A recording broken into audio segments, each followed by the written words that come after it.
The Mabille fabric was a really exciting development. We were loaned this amazing rug that Soane had sourced as an inspirational starting point, and they also referenced some needlework qualities that they were really interested in trying to evolve into a weave.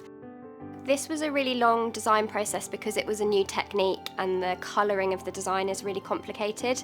So every single flower was redrawn by hand. The thing that's really special about Mabille is that it uses our single end selection loom. That allows us to do a single repeat across the width of the loom, which is really special and unusual because normally what happens on one side is mirrored on the other.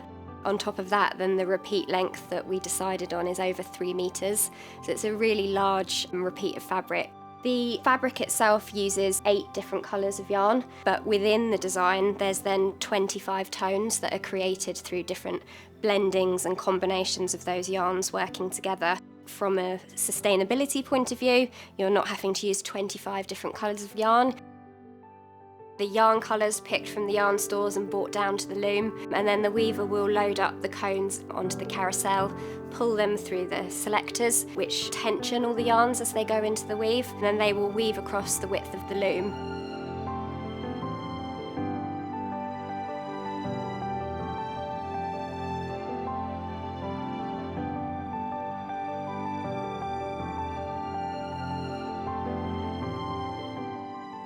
Chintzing is quite a technical weaving term, but it basically means bringing different colours in and out of the design. If we were to use all 8 colours at the same time, the fabric would become really heavy and it probably wouldn't weave at all.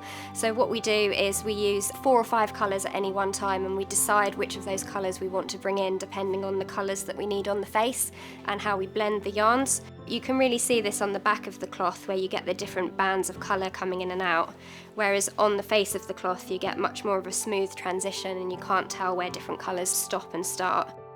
In order to make that stable and to make all the layers join together, we have to tack stitches into the face of the fabric. So on the face you get this beautiful kind of hand-bound dotting, and all of that technique was done by hand to fit around the flowers. It was a quality that we had to design from scratch really and think about in a different way.